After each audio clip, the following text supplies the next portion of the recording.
नगर तालुक्यातील शहापूर या ठिकाणी परमपूज्य गुरुवर्य श्री विष्णुदत्त महाराज यांच्या पुण्यस्मरणानिमित्त आयोजित अखंड हरिनाम सप्ताहातील 5वा दिवस संपन्न झालाय।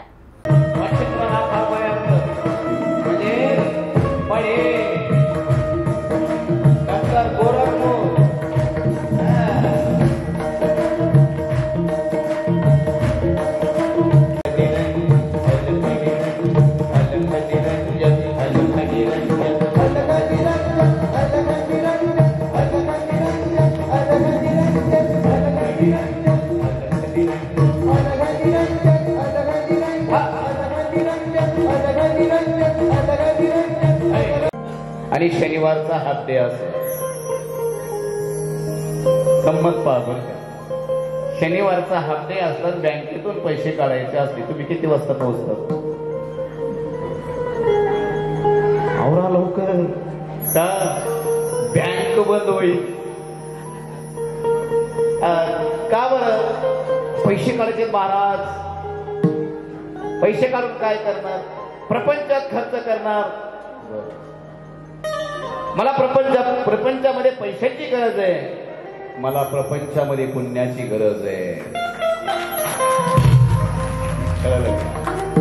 मला प्रपंचात पैशापेक्षा पुण्याची गरज आहे। बँक बंद झाली, या ठिकाणी साधू आणि संत त्या ठिकाणी तुम्हाला एवढं सहकार्य करतील, जे लागत ते तुमच्या घरापर्यंत येईल। यापेक्षा अजून काय पाहिजे? काय म्हणावं लागेल एक वेळेस?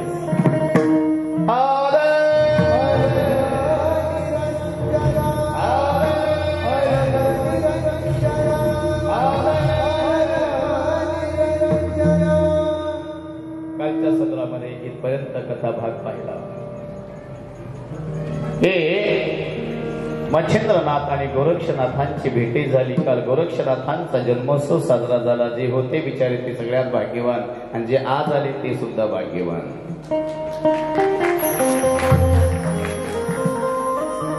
आणि जे शेवटच्या दिवशी येतील ते अति भाग्यवान। नाही, पगार त्यालाच भेटतो, पगार त्याच गड्याला भेटतो जो अगदी रेग्युलर येतो। मग मालक सुद्धा काही चुकवित नाही। नाही नाही नाही, हे एक निष्ठावान आहे बाबा, याला द्यावं लागणार आहे। म्हणजे कधी मध्ये येत ते बघा, सकाळच्या प्रहरी जर आपण देवळामध्ये आलो तर काही ठिकाणी एक पद्धत आहे की कोणतं ब्राह्मण आले, ब्राह्मण देवा, तर इकडूनच ते लांबूनच म्हणतात पाया पडो देवा। कोणाला? ब्राह्मण पाया पडो देवा। ब्राह्मण तिकडूनच म्हणते कल्याण।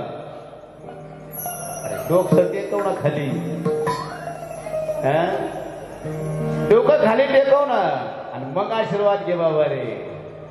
बघा ना महाराज, कथा झाल्यावरती तुम्ही ज्यावेळेस येतात आणि या ठिकाणी मी सांगितलं होतं पहिल्या वेळेस की दर्शन घेऊन मग परत जात जा। सगळे येतात, दर्शन घेतात, फक्त गोंगाट करीत जाऊ नका, एवढंच सांगतो। आणि धक्काबुक्की जरी लागली तरी एकमेकीला असं एकमेकाला किंवा एकमेकीला असं रागाने नाही पाहायचं। तर राग जर इथं भडकला, दर्शन घेतलं तर काय फायदा आहे? रागात दर्शन घेतल्यावर फायदा नाही। पंढरपूरला गेले, रागेत उभे राहिले, धक्काबुक्की सुरू झाली, आषाढीची वेळ, आणि अशा अवस्थेमध्ये जर राग आला तर पांडुरंग परमात्मा तुमच्यावर नाराज होतो। अरे माझ्या भेटी करता आला ना बाबा, राग डोक्यात भनकून नको येत जाऊ बाबा। रागाचं या ठिकाणी भनकण्याचं कारण प्रपंच आहे। परमार्थामध्ये शांतता आणि या ठिकाणी स्थिरता ज्याच्या अंतःकरणामध्ये आहे, देवतया जवळ असे पापनासे दर्शन, त्याच्यात देव जवळ आहे महाराज। सुंदरशी छबी या ठिकाणी झाली। गोरक्षनाथांचा जन्म झाला, काल पाहिला आम्ही, गोरक्षनाथांचा जन्म झाला। बरं मला एक सांगा, नेमके गोरक्षनाथ जी काही मच्छिंद्रनाथाने सूर्याचं रेत अभिमंत्रित करून जी उदी दिली होती किंवा जो भस्म दिला होता, तो एका सरस्वती नामक स्त्रीला तू भस्म दिलं होता. मला सांगा, नशिबात असल्यावरच भेटतं का नसल्यावर? असल्यावर. मग तिने जर तो मंत्र अभिमंत्रित केलेली जर उदी विश्वास ठेवला असता संतावरती, मुलगा कोणाला झाला असता? त्या स्त्रीला झाला असता. मग या ठिकाणी ती अभिमंत्रित केलेली या ठिकाणी ती उदी दुसरीचं ऐकून टाकली कुठं? उकिरड्यामध्ये. तिथं मुलगा निर्माण झाला महाराज. तो उकिरडा भाग्यवान आहे. आणि ज्यांच्या घरी उकांडा आहे ना ते खरंच भाग्यवान आहे. ते म्हणतात या असं कसं? अरे उकिरड्यातलं ते शेतात जात आणि घंटा गाडीतलं. म्हणून आमचा शेतकरी समाधानी आहे बाबा. शहरात नाही उकिरडा बिकिरडा काही. मग ओला कचरा, वाळलेला कचरा, मध्यम कचरा, जे टाकतं त्याचा सुद्धा कचरा. कळालं का तुम्हाला? पण आमचा शेतकरी कचऱ्याचं सुद्धा खत करतो एवढा बुद्धिवान आहे. फक्त एकच आहे, जरा काळा वाजवत जरा असं जरा त्रास देत हाताला आणि चेष्ट केल्यासारख्या काय ना केव्हा देतो. मजा नाही येत त्या चेष्ट केल्यासारखं. काही तुझा आवाजच नाहीये. काहीला म्हणलं का टाळी वाजवा? अरे आपला संप्रदाय टाळीचा आहे, ध्यानात घ्या. टाळी वाजवा घोडी उभा.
माध्यमातून घरी बसून कथा ऐकतात महाराज, त्यांचा सुद्धा या ठिकाणी बेडा पार झाल्याशिवाय राहणार नाही. आणि इथं बसलेले सगळे सगळे आत बाहेर बाजूला कोपऱ्यामध्ये इकडे तिकडे दोहीकडे त्यांना ठेवा. नाथांचा प्रसाद हा सर्वसामान्याला मिळणार नाही आणि तुम्ही सर्वसामान्य नाही. अरे या कथा पांडलामध्ये तोच येणार ज्यांना नवनाथ बोलवणार. ते गावात बाहेर निघून जात 8 दिवस बाहेर. नशिबात नाही ना दादा. किती प्रयत्न कर, नशिबाच्या पुढे काहीच नाही. नाही महाराज, आमच्या प्रयत्नातून अथक प्रयत्नातून त्या ठिकाणी मी नोकरीला लागलो. कर तुझ्या प्रयत्नातून तू लागला मान्य, पण तुला नशिबाची जोड होती म्हणून तर त्या लिस्ट मध्ये तुझं नाव आलं रे. आता लिस्ट फिक्सिंग व्हायला किती वेळ लागतो? आता फिक्सिंग कळलं. लिस्ट व्हायच्या अगोदरच नोकऱ्या भरती असते बाबा, नंतर लिस्ट फिक्सिंग. त्यांना जेव्हा नशिबाच्या पुढे काही तुम्हाला सांगते या ठिकाणी.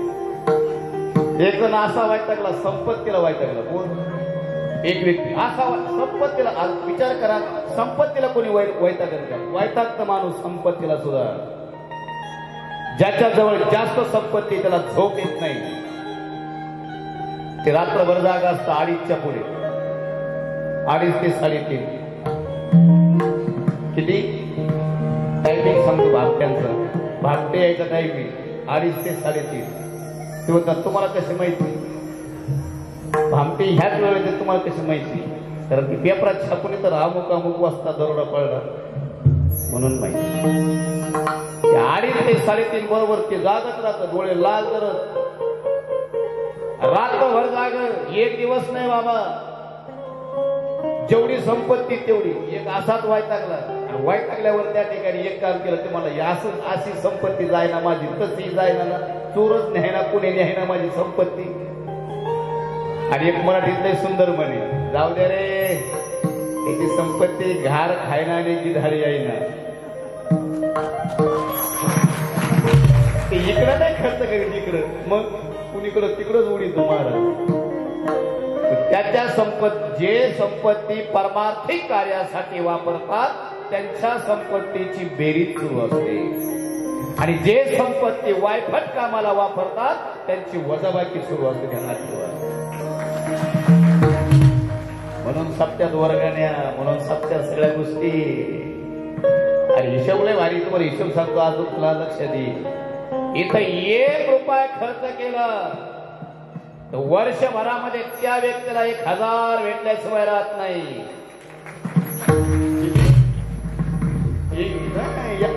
खूप मोठा बिझनेस आहे कोणता परमार्थिक क्षेत्रातला व्यापार आहे लक्ष्मी मध्ये माझ्या मालकाचा कार्यक्रम चालू आहे ना 1 रुपया खर्च कर तुला वर्षभरात 1000 देऊन टाकेन ज्याने 1000 खर्च केले त्याला लाख मिळते हे ध्यानात ठेवा महाराज आणि लाख खर्च केले त्याला कोटी भेटणार हा हिशोब परमार्थिक क्षेत्रात आहे तर लक्ष्मी आनंदित होते त्याच्यावर लक्ष्मी इतकी आनंदित एक जण वैतागला संपत्तीला म्हणला जे होईल ते होईल माझी संपत्ती गेलीच पाहिजे मग गेला आणि गेल्यावर ते नेमका राजा बसला होता आसनावर ते म्हणलं असं मला लईच व्हायचं म्हणले लईच संपत्तीचं काय करायचं मला एवढे पैशाने काय करायचं काय ढीग लावायचं आला कोरोना तर फोटोच जाऊन बसत बरेच जण संपत्तीवाले फोटोच बसले जाऊन नुसते हाराला लटकते प्लास्टिकचे फुलाचे नाही प्लास्टिकचे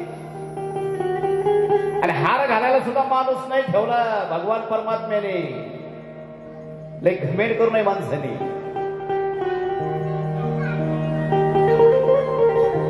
साईतना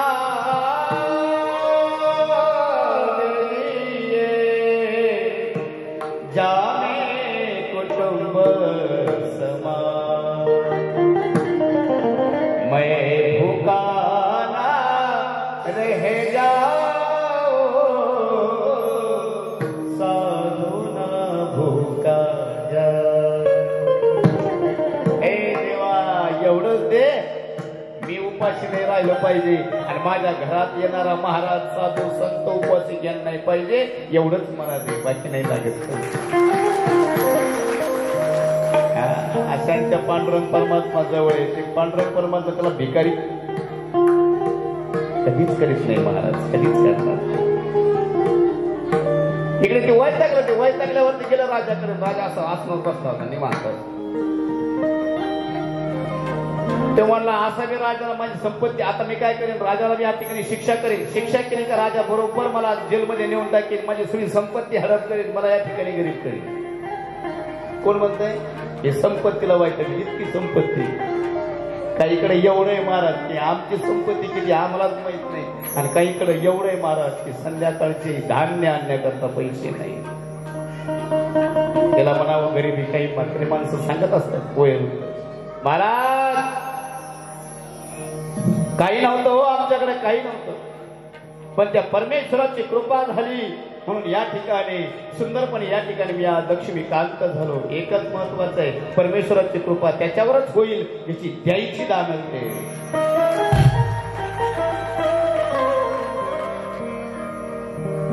राजा असा बसलेला म्हणला जे होईल ते होईल आज अक्षर लईच कदरलो गेल्या पायातला बूट काढून फेकून मारला पण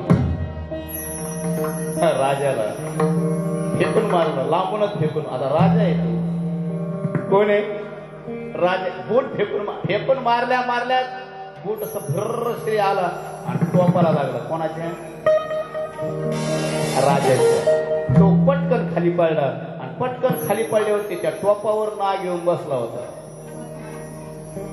एकला कळतो ना, एकदाच चावतो तर दवाखान्यापर्यंत जाऊन देत नाही त्याला. एक लहर म्हणतात, एकच लहर, बस एकच गुस्ती.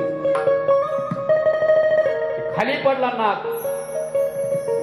याने जो बूट फेकून मारला त्याला वाटलं आता राजा मला धरणार, आतमध्ये डांबणार, माझी सगळी संपत्ती हडप करून टाकणार आणि मी निवांत राहणार. राजा म्हणला ए त्याला राग आला. पण ज्यावेळेस प्रधानाने पाहिलं खाली पडला तो बूट साप सळसळ करीत निघून गेला. प्रधान पळत पळत आला. राजेसाहेब तुमचे प्राण वाचले, राजेसाहेब तुमचे प्राण वाचले. असं म्हणल्या ताळ करून उठून उभा राहिला. ज्याने बूट फेकून मारला का म्हणजे इकडे राजा इकडे म्हटल्या घाबरला. म्हणलं आता नक्कीच माझी संपत्ती घेऊन टाकेल राजा. सगळी वर आला. पटकन राजा वाचला खाली दर्शनाला. सांग काय पाहिजे? अरे तू माझे पंचप्राण वाचवले, आजपासून तू आमचा पाहुणा, आजपासून तू राजवैभवात राहायचं, घरी राहायचं नाही आणि माझं अर्ध राज्य तुला बक्षीस. आणि कशाला वैतागलेलं होतं? सोनं नाणं पैसा जमीन जुमला अडका याला वैतागलेलं. आज नाही ना पण काला झाल्यावरती 100% तरी स्वप्नामध्ये येऊन दृष्टांत दिल्याशिवाय आणि जेवढ्या इथं बसून बघा इथं बसून ज्यांनी या कथा पांडवामध्ये काहीला गुडघ्याचा त्रास आहे, काहीला कमरेचा त्रास आहे, तरी सुद्धा बसून ठिकाणी कथा ऐकली याचं फळ 100% भेटणार. परमार्थ व्हायला जात नाही माणूस. बरगाव वेगाने एखादी टँकर आपल्या अंगावर येऊ द्या आणि तेवढ्यामध्ये अचानकपणे आपली मोटरसायकल बाजूला उभी राहू द्या आणि मग हा म्हणतो बापरे वाचलो देवाच्या कृपेने. वाचला नाही, शिल्लक होतं पंढरपूरला. तिथून अकाउंट निघलं, तिथून निघलं ते आणि तुला उचलून बाजूला मांडलं. बिगर मालकरी असं आतापर्यंत मागच्या तयार केला गेला असतं. हे घेण्यात का महाराज? प्रपंचाची पुंजी त्या ठिकाणी माणसाच्या जवळ असणं खूप गरजेचं आहे. प्रसाद पाहिजे, पुण्य पाहिजे. इकडे नाथ निघाले, नाथ निघाल्यावरती एकच झालं बाबा. नाथ निघाल्यावरती सोबत आपल्या शिष्याला घेतलं, गोरक्षाला घेतलं. चल गोरक्षा. आणि तेवढ्यामध्ये गोरक्ष निघाला आणि निघाल्यावरती एका गावामध्ये त्या ठिकाणी आलंय आणि त्या गावाचं नाव आहे कनकगिरी. म्हणजे काय? कुठं आहे ते गाव माहिती का? नाता तर बाराणी करताना सगळी कनकगिरी कुठे आहे? नगर जिल्ह्यात आहे. ते म्हणतात कस गाव तुम्हाला आपलंच सांगतोय मी. फक्त काय आहे नेमकं आपलं माहित नसतं ना. ज्ञानेश्वरी कोणत्या जिल्ह्यात लिहिलं गेली? नेपाळमध्ये. मग अमेरिका कुठं लिहिली गेली ज्ञानेश्वरी? नेवाशा. हा आंबेडकर महाराज कुठं लिहिली? नेवाशाला. शाबास. कोणता जिल्हा आहे?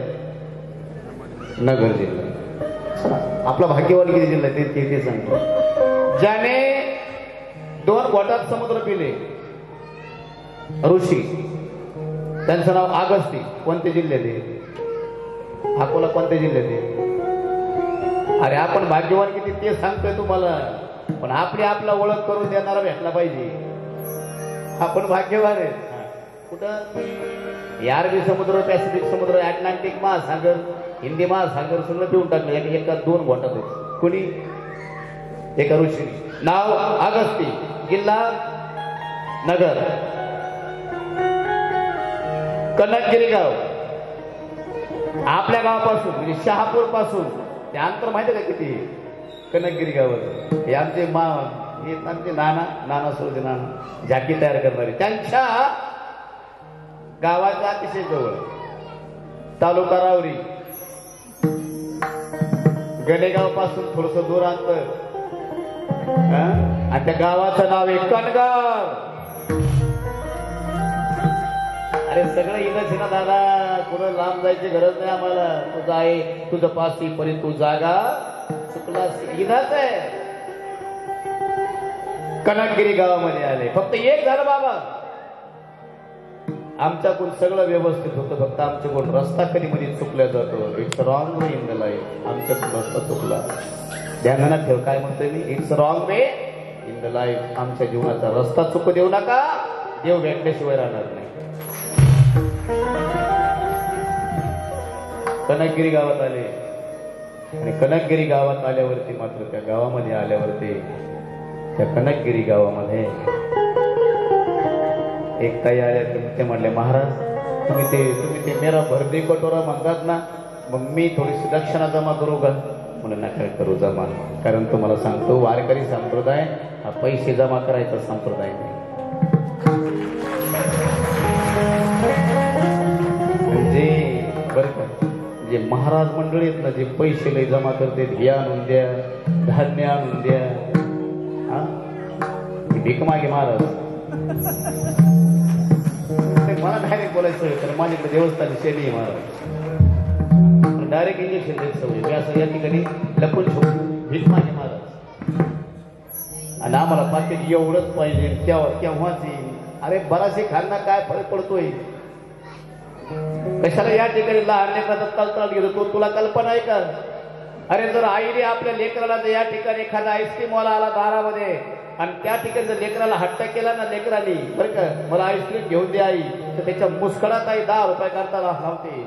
आणि हे दलिंदर अक्षरशः 50,000 रुपये घेतं 2 तासाची. हे भंगार. 2 घंटे तुका पांढरा उभा करतो का समोर दरिंद्रे. आणि अशा व्यापाराचं कीर्तन अजिबात ठेवायचं नाही. तरी आपण सुद्धा नरकात जाऊ महाराज. जेवढं लागतं तेवढंच पाहिजे महाराज. हात पसरी जिने धिक जायचंय आणि समजून घ्यायचं आजपासून जो कीर्तनकार जो कथाकार पैसे मागल समजून घ्यायचे हे श्रीमंत भिकारी.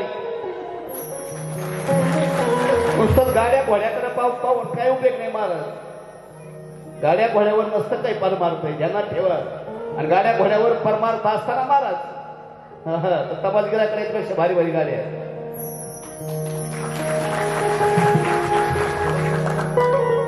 माझ्या तुकोबा रायने, माझ्या ज्ञानोबा रायने महाराज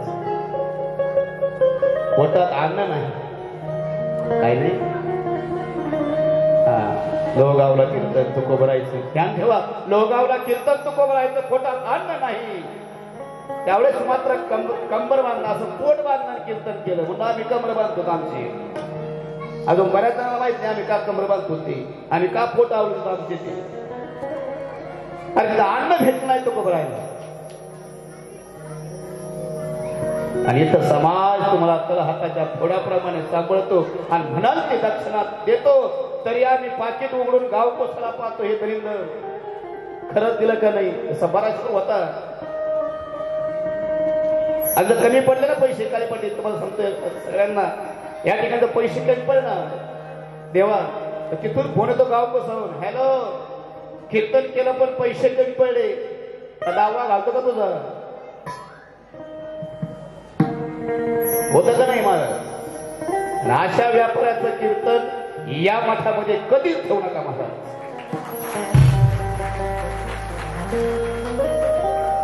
कारण हा मठ सात्विक आहे आणि फक्त एकच आहे, विष्णू दत्ताजी महाराज आणि दत्त दिगंबर महाराज. अशा व्यक्तीला इथं स्पर्श सुद्धा होणार नाही, ध्यानात ठेवा. त्या व्यक्तीचा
शिष्याला घेतलं, कनकगिरी गावात आले, म्हणजे राहुरीच्या जवळ.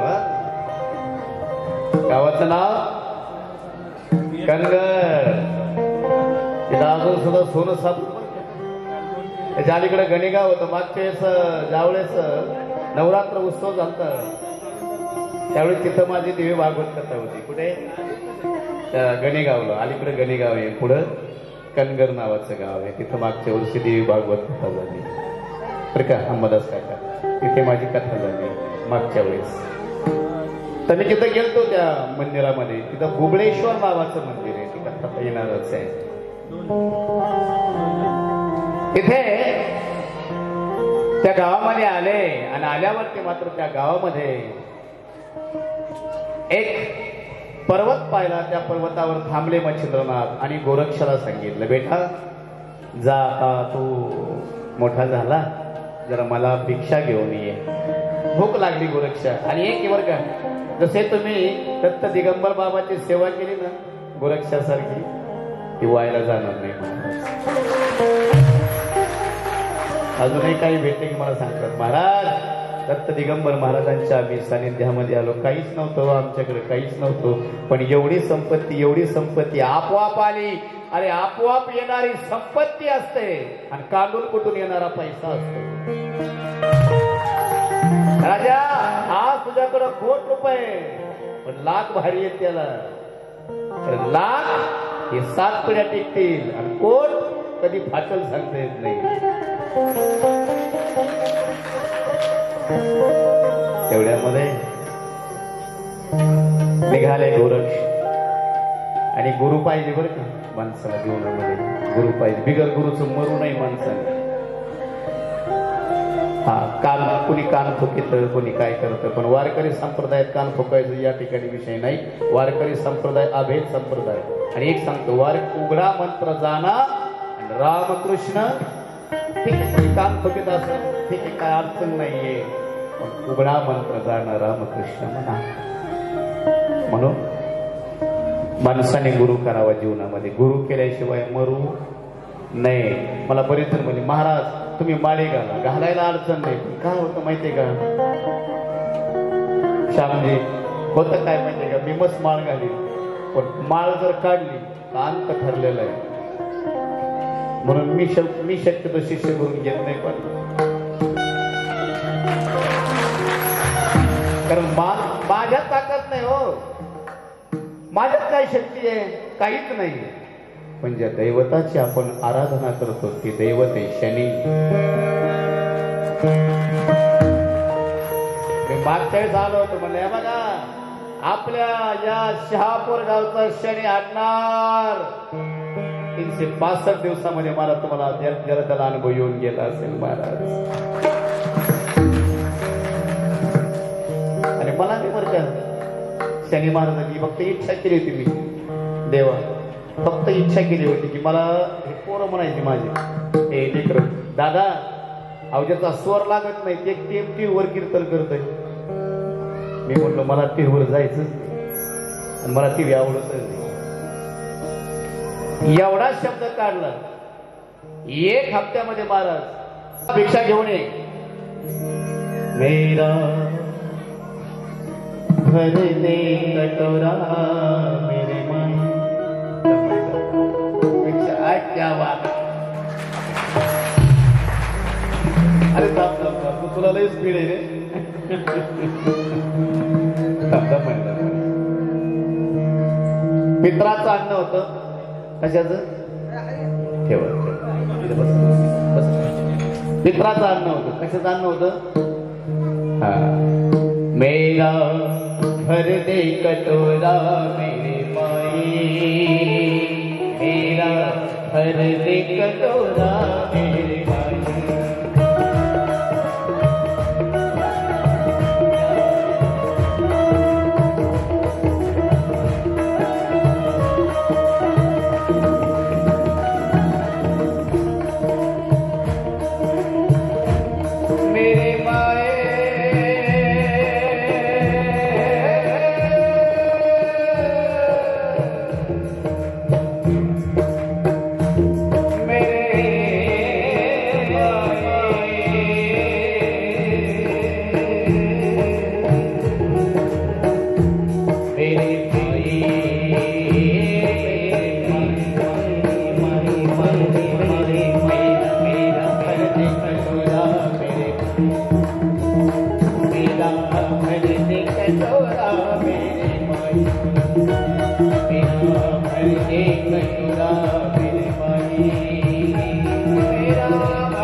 पित्राचं अन्न होतं.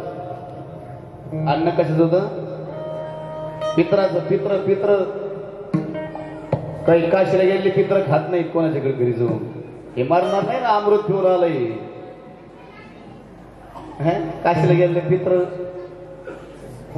जर दहाव्यात गेलं ना कोणाच्या दहाव्यात, ते दहाव्यात सुद्धा खात नाही कोणाचं. इतकं दलिंदर असतं ते. आणि त्यांना जर म्हणलं आपण पित्राचं या ठिकाणी दावा आहे, अन्न खायला काय हरकत आहे, ते म्हणतो नाही नाही मी खासी केलेली आहे. तर ध्यान देऊन आहे का थोडस, अर्धा अडकून पिवळं झाले फार मारतात. मी खासी केलेली, मी या ठिकाणी दहाव्याचं खात नाही. तिथं पिंडदान केलं. किती केले माहितीये का? ज्यावेळेस त्या ठिकाणी तू पिंडदानाला जाऊन बसला होता बाबा, 84 घाटावरती मनकर्णिकेच्या अलीकडच्या घाटावरती पिंडदान केलं जातं. दादा किती दिवस त्या, किती या ठिकाणी तू एक गोळी म्हणजे एक पिंड म्हणजे एक पिढी. किती पिंड बाबा तू टाकले बाबा? 3 दरबाच्या काड्या असतात तिथे. अरे तुला स्वतःच गोत्र सांगता नाही आलं काशीला जाऊन? दादा प्रत्येकाचं गोत्र आहे आणि ते गोत्र दहाव्याच्या वेळेस उच्चारण केलं जातं. दहाव्याला कश्यप, कात्यायन, जाबाले, मार्कंडे, वामांगी हे गोत्राचे प्रकार आहेत. भारद्वाज हे गोत्र आहेत.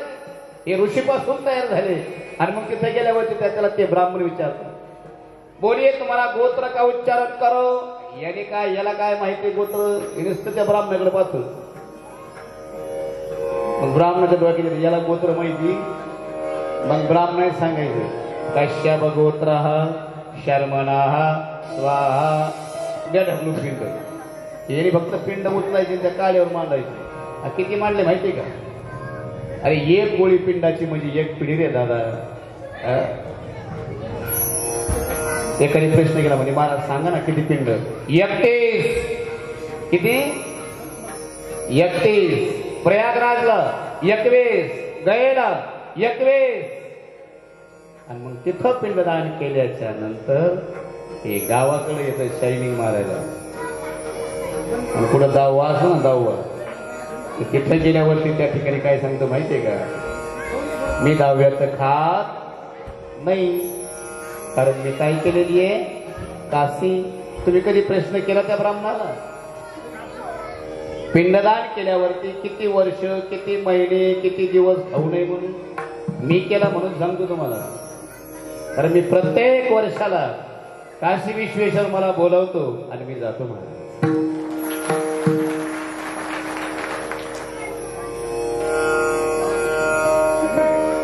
तिथे ज्यावेळेस तुम्ही पिंडदान करता त्यावेळेस तुम्हाला 11 महिने कोणाच्या दहाव्याचं, कोणाच्या वर्षश्राद्धाचं, कोणाच्या पुण्यतिथीचं, मित्राचं खाता येणार नाही.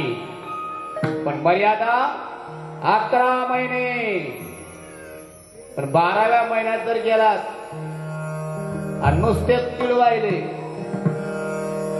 आणि अन्नदान त्याच्या नावाचं नाही खाल्लं तर ज्याच्या दहाव्याला गेले होते ते तुम्हाला शाप दिल्याशिवाय राहणार नाही. अरे माझ्या तिळावर या ठिकाणी पिंडावर तिळ वाहिले तू, म्हणजे तू अन्नदान जर केलं असतं तर मला अन्नदानाचं पुण्य प्राप्त झालं असतं रे. पण मला यापासून तू विनमुख ठेवलं, जा तुझं कधीच कल्याण होणार नाही. म्हणून 11 महिने कोणाचं खायचं नाही, 12व्या महिन्यात खाल्ल्याशिवाय राहायचं नाही. त्याच शिकायला बशीतच चहा घेत नाही महाराज, बशीत चहा नाही.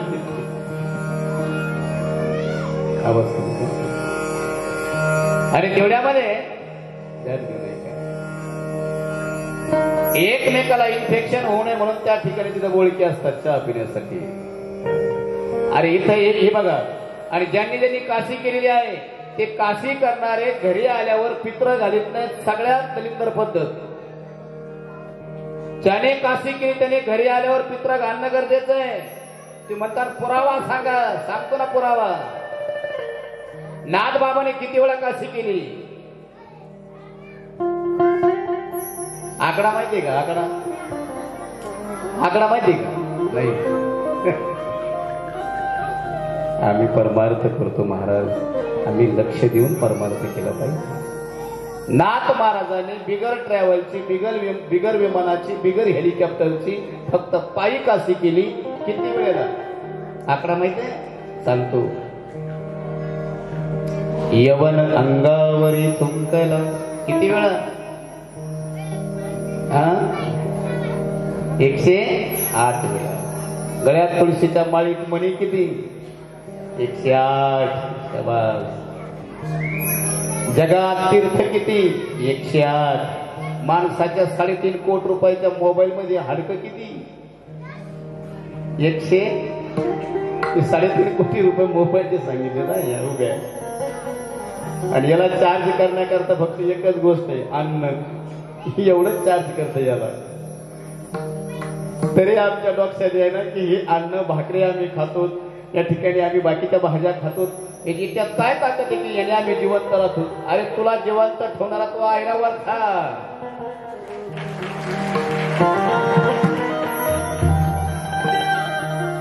धन्य नाही काय. 108 वेळा नाथांनी तिथं या ठिकाणी काशी केली. यवन अंगावर थुंकला म्हणून काशी केली.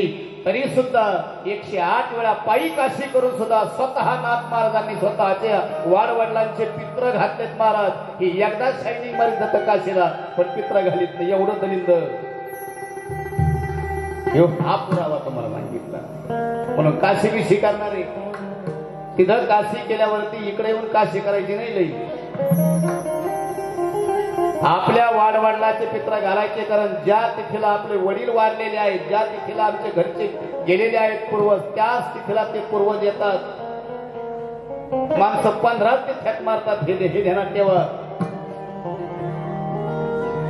त्या तिथीला अक्षरशः आम्ही काशीला गेलो की माग आल्यावर आम्ही पित्र घालीत नाही. त्या तिथीला ते एखाद्या कावळ्याच्या रूपाने येतात, काव काव काव काव करतात. ती पित्र आपले गेलेले. त्याला एकही भाताचा सील भेटल्या जात नाही. मग मात्र तो या ठिकाणी शाप दिल्याशिवाय राहत नाही. हे आपले पित्र. इथं सांगितलंय कोणाला पाणी येऊन देऊ नका. कोणाच्या खाजा करंजा पदार्थ धिवळ पोळी भात शिरा कचोर. कचोर कळलं? कचोर कचोरी माहिती नाही? कचोरी इथं आलं बरं का तो शब्द. कचोर माल पुव्यादी सुकुमार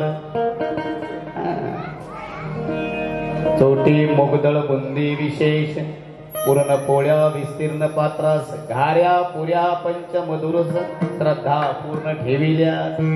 हे सगळं दिलं. मच्छिंद्रनाथाने खाल्लं आणि मग सांगितलं, बेटा गोरक्षा यातले वडे खूप छान झालेले आहेत. जा बेटा एकदा तेवढे वडे घेऊन ये. आदेश केला, निघाले. थोडं दाखवून चल बरं. गोरक्षाला लई स्पिडी,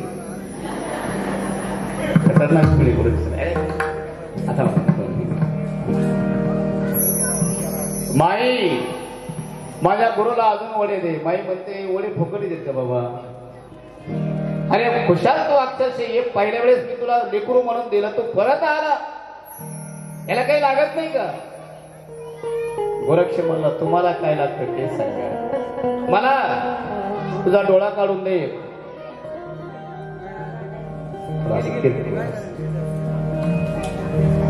डोळाच पाहिजे नाही म्हटलं, हा डोळा पाहिजे दे. किती श्रद्धा आहे गुरुवर पाहते, तुझ्यावर किती श्रद्धा आहे पाहू. किती गुरुवर श्रद्धा आहे पाहू. दिसलं पाहिजे बरं का. आणि तेवढ्यामध्ये गोरक्षा असं असं इकडे इकडे इकडे क्या बात है. आपल्या तर्जनीने म्हणजे या बोटाने, याला तर्जनी म्हणते, डोळ्यात घातली ती तर्जनी, खसकन डोळा काढला आणि या डोळ्याने दिला. बोले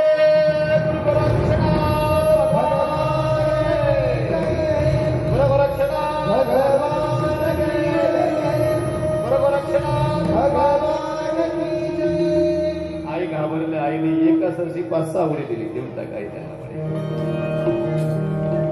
आज या वड्याचा सुद्धा उद्धार झाला. जिथून आणली तिथून.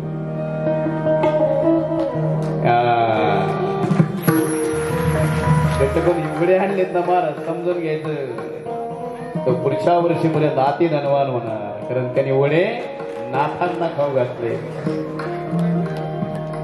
तेवढ्यामध्ये 2 मिनिटं. गोरक्षाने डोळा झाकलेला आहे हाताने. एका हाताने डोळे झाक असं, आणि तेवढ्यामध्ये वडे पाहिले. असं हाताने झाकून घे. शाबास, ऍक्टर होणार हा. ऍक्टर. या गावाचं नाव रक्षण करणार. आशीर्वाद या लेकराला माझा. गोरक्षा डोळ्यात काही गेलं तुझ्या? म्हटले हो ना, पाला पाचोळा गेला येताना. अरे मग आपण बरोबरच जेवण करू. नाही, तुम्ही जेवा गुरुजी. नाही नाही, आपण बरोबर जेवण करू. पाला पाचोळा गेलाय. आणि तेवढ्यामध्ये मात्र गुरुला सगळं कळालं की डोळा काढून दिलाय. गोरक्षा हात बाजूला काढ. हात बाजूला काढला आणि डोळा दाखवला. डोळा दाखवला गुरुला. तर गुरुने या ठिकाणी एकच केलं, डोळा घेतला. अरे माझ्यासाठी स्वतःच्या डोळ्याचाही या ठिकाणी तू तमा नाही बाळगली आणि डोळा या ठिकाणी काढून दिला रे. अरे गोरक्षा जगमान्य होसे.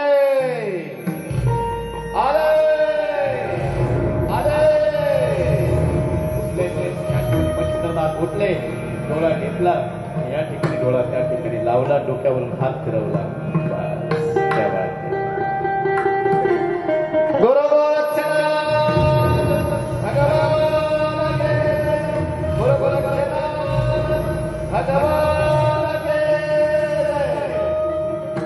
मच्छिंद्र गोरक्षा दोघंजण जेवू लागले. दोघंजण आनंदाने भोजन करू लागले. गुरु शिष्य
गोळा घेतला चिखलाचा आणि माणूस तयार करू लागले.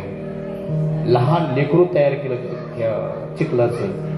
पण लहान लेकरू तयार करीत असताना मंत्र त्या ठिकाणी भूकंपट्टी चालू होती, संजीवनी नावाचा मंत्र. आणि त्यात ते शब्द त्या चिखलावरती पडले. चिखलाचा गोळा, चिखलाचं बाळ तयार झालं. आणि बाळ तयार झाल्यावरती मात्र एका क्षणामध्ये महाराज त्या चिखल्याच्या गोळ्यातून बाळ बाहेर आलं.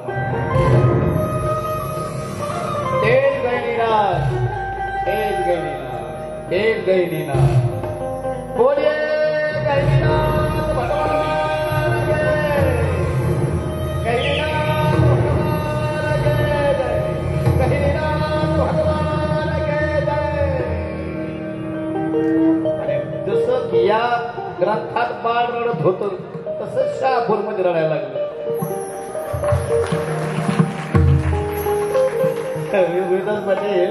शरद गीत या ठिकाणी तेच सांगितलंय की बाळ रडू लागलं. आणि बाळ रडू लागल्यावरती मात्र बाकीचे पोरं गेले पळून. ते म्हणले भूत आलेला आहे, भूत आलेला आहे, भूत आलेला आहे. तेवढ्यामध्ये भूत आलं म्हणून पळून गेले. आणि पळून गेल्यावरती मात्र मच्छिंद्रनाथांना त्या ठिकाणी गोरक्षा दिसेना. गोरक्षाला पाहिलं, गोरक्ष कुठे पाहिलं दिसेना. तेवढ्यामध्ये मात्र पोरं म्हणते बाबाजी तिकडे जाऊ नका, तिकडे भूत आहे. म्हणजे कसं काय? चिखलातून भूत बाहेर पडलं म्हणजे लहान लेकराला काय हो. नाना तुमच्या देखाव्याला माझा सलाम मिळाला. लय सुंदर. आणि हेच माझ्या हे जे लहान लहान लेकरं आहेत ना, हेच माझ्या भारत देशाचं सगळ्यात मोठं धन आहे. आज हे या स्टेजवर आहेत, मुली यांना पडद्यावर पाहू शकतात. एखादा आमदार होईल, एखादा खासदार होईल, एखादा मंत्री होईल, एखादा पीएम होईल, एखादा राष्ट्रपती होईल. म्हणून लेकरं स्टेजवर आली. चला कोणत्या परमार्थाच्या. अरे या ठिकाणी हे जे लेकर आलेत ना, इथे मच्छिंद्रनाथ बसलेले, इकडे या ठिकाणी गोरक्षनाथ बसलेले आहेत. यांचा आशीर्वाद या लेकराला कळत न कळत लागून जातो महाराज. समजायचं नाही आमच्याच गावात लेकर आणि आमच्याच गावातले. आज मच्छिंद्रनाथांच्या रूपामध्ये या ठिकाणी जरी आपल्याच गावचं व्यक्तिमत्व असलं तरी ते मच्छिंद्रनाथ आहे हे ध्यान होणं गरजेचं आहे. पण जन्माचं पुण्य केलं असेल. देव होण्याकरता कोणातरी जन्माचं पुण्य लागतं, तेव्हा छबी साकार होते.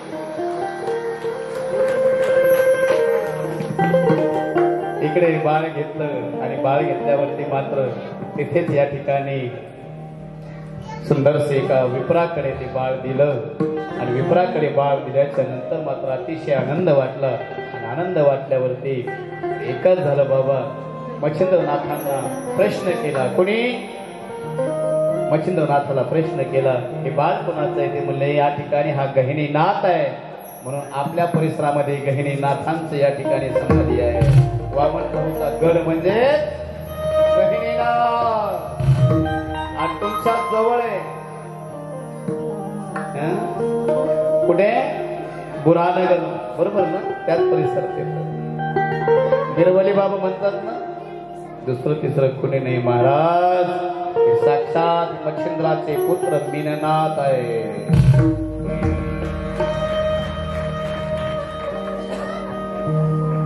बाळ दिलं आणि बाळ दिल्याच्या नंतर अतिशय आनंद झाला. आणि त्या आनंदाच्या भरामध्ये मात्र तिथे शंका प्रगट केली.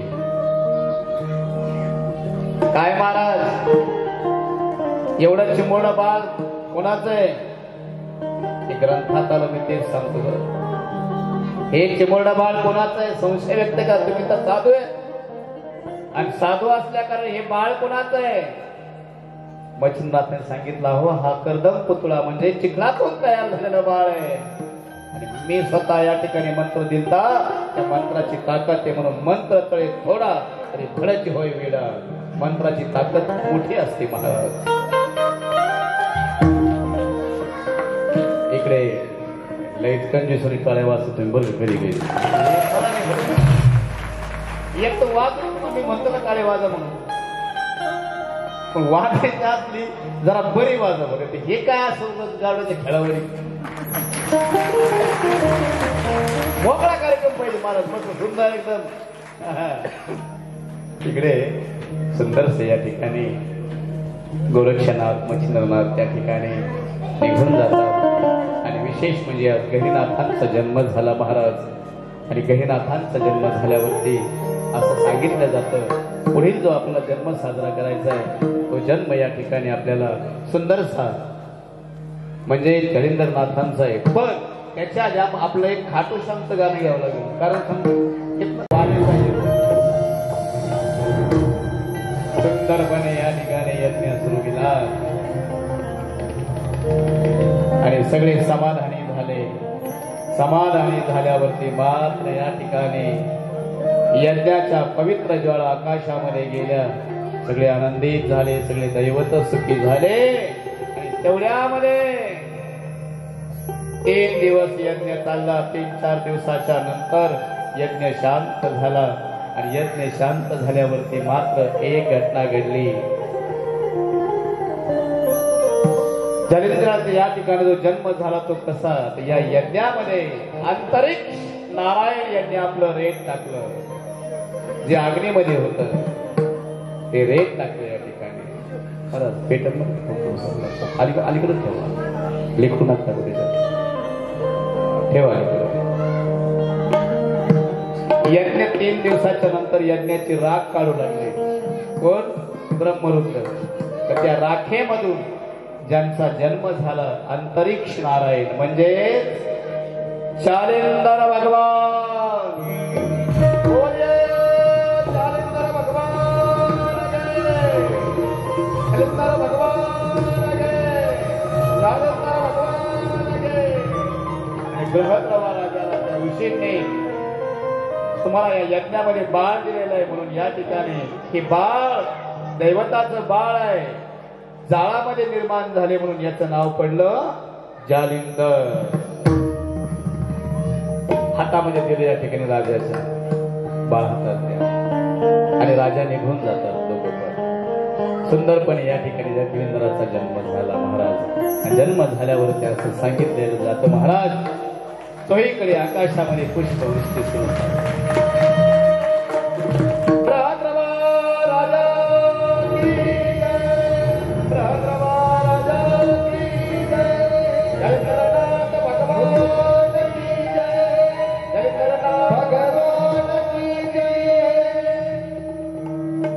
याच आनंदाच्या भरामध्ये थांबा थांबा तुम्ही दोघं मागे या. इथे या थोडं मागे या. कथा नवनाथाची कथा नवनाथाची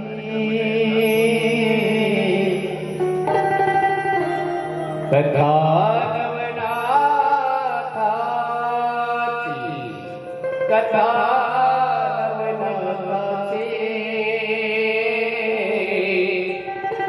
ऐकणारे पावन होते.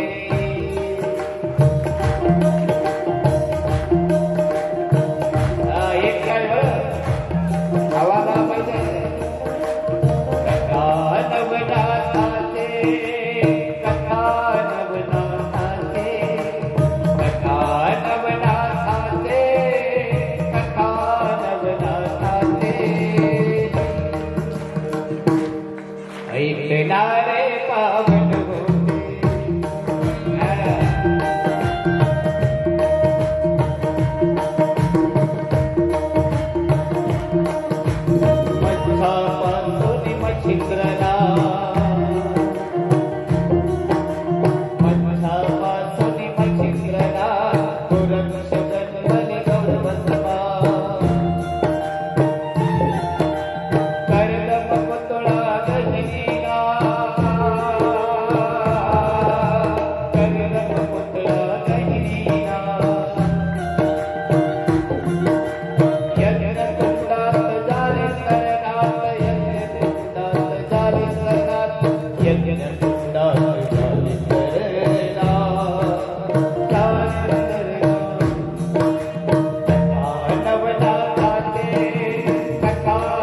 नवनाथाचे कथा नवनाथाचे कथा नवनाथाचे ऐकणारे पावन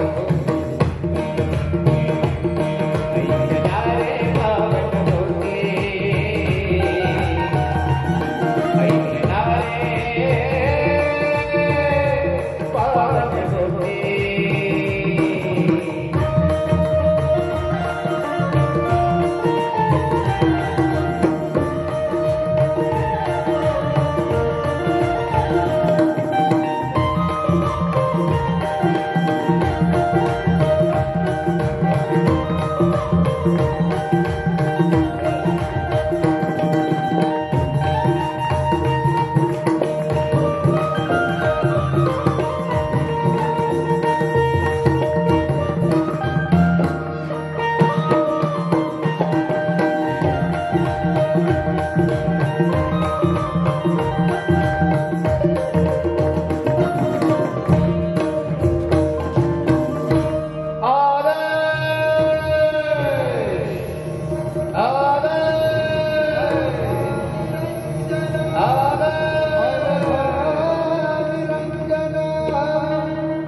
गहिनीनाथ आणि जालिंदरनाथ या दोन नाथांचा जन्म या ठिकाणी झाला.